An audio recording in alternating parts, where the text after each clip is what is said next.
Baada ya kutoka au kuelezea kidogo kina mama misibani, leo naelezea kidogo kina baba misibani, watoto wanaume misibani, hasa muda ule wa kwenda kuzika au kumrehemu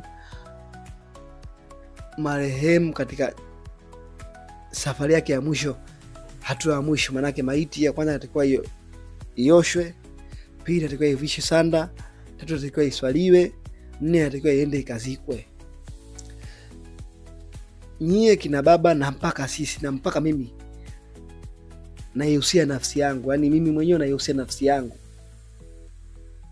kwamba Mwenyezi Mungu katuwekea swala lile la kwenda kuzika, tena kwa sheria maalum. Yeye ndio mjuzi wa kila kitu. Ingekuwa hivyo, mimi ndugu yangu au rafiki yangu akifariki, tunachimba tushima popote, naweka tu basi shughuli, au nafukia tu hata nyumbani kwangu fresh. Lakini kwenye kuzika kaeka, kwa sababu kuna kuzika na kuna kufukia. Kuzika na kwenda kusili mwili wa marehemu chini ya ardhi baada ya kuchimbwa shimo maalum kwa ibada au kwa taratibu maalumu zilizowekwa kwa mwongozo maalum. Hapo ndo umezika. Mwongozo huo ni ule ambaye aliweka Mwenyezi Mungu.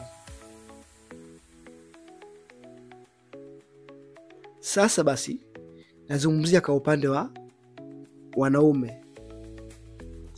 Sisi tunajisahau sana, na ndo maana hata enzi ya mtume watu wakienda kuzika, wanaenda kuzika kimya kimya, kwa yale majonzi na ule mzigo mzito waliouweka mabegani mwao, wanaenda nao kimya kimya kwenda kuutua. Maiti ni mzigo mzito sana. Ndio maana ukipita sehemu kuna ng'ombe wanakimbia, ukipita sehemu kuna mbwa wanabweka, kwa sababu wao wanaona marehemu pale kwenye raha, au anateseka, shaanza kuunguzwa pale pale, anateseka pale pale. Sasa sisi tunaleta mambo mengine ambayo hayahusiani na kuzika. Ndio maana yani maovu ya wanadamu yanabadilisha mienendo na sheria kweli zinazotakiwa hata ya kuzika. Yani wanadamu baada ya kuona wao hawawezi kustahimili kwenda kimya kimya, wanapiga swali nyingine, basi wameamua kuweka nyimbo la ilaha illallah Muhammad rasulullah. Na kwa upande wa wenzetu hao ndio wanaweka nyimbo nyingine ambazo wanazijua kidogo, mimi mgeni huko.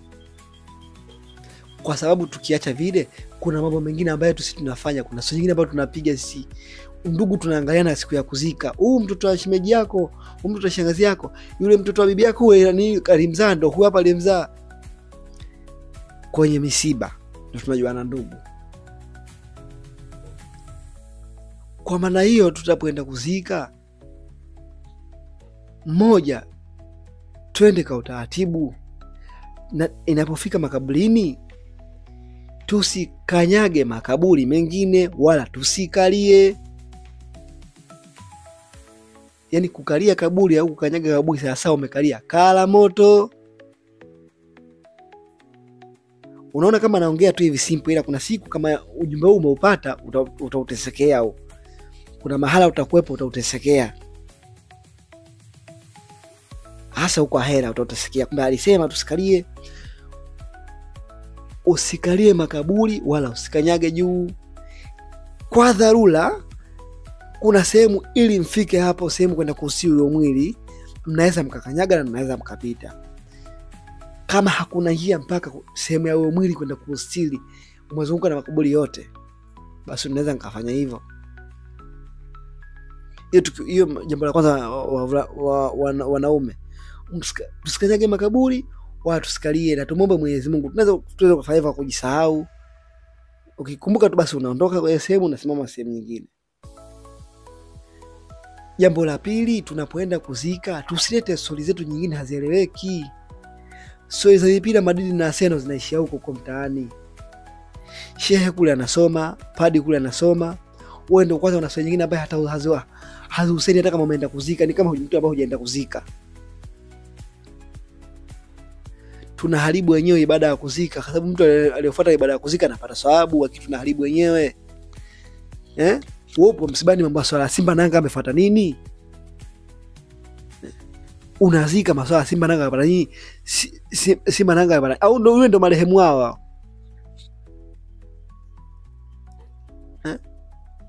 Unaenda kuzika Manu na Barcelona akapata nini? Ngoja zikeni mmalize, kama mkutana afya kwa muda mrefu mmemisiana kila kitu. Baada hapo mkitoka mnaenda mnapiga story. Sisi tunajisahau sana, ule mzigo mzito ndio mambo kule hata ukienda. Ila sasa hivi mtu ukiambia jambo hilo wanakwambia muona wewe msuni wewe, wanakwepa ukweli. Kikweli tubadilike, yani tubadilike sana. Tukienda makaburini tufuate ibada yote. Kama kuna swala kuitikia tuitikie. Baada hapo tunaondoka, tunajuana. Sio ndugu mnaanza kuelekezana makaburini. Ndugu zangu tubadilike. Sawa utandawazi upo, watu wabadilika, lakini kuna baadhi ya vitu huwezi kuvibadilisha, na Mwenyezi Mungu anajua hivyo mpaka sisi tunakufa. Haviwezi kubadilishika.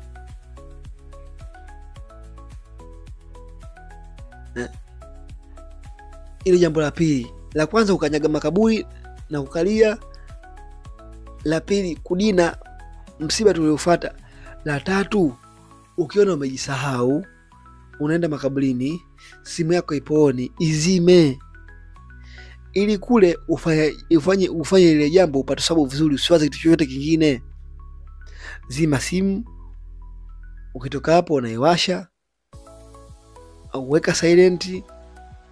Ukitoka hapo unatoa silent, unajua nani alikupigia, nani alikubipu. Lakini sio pale umeenda makaburi na simu yako, basi weke silent au izime kabisa. Kwa sababu kwa alikuwa udina kitu kimoja tu, mazishi. Taratibu zote za mazishi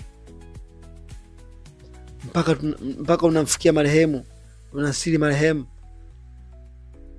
Hili ni maana kubwa sana.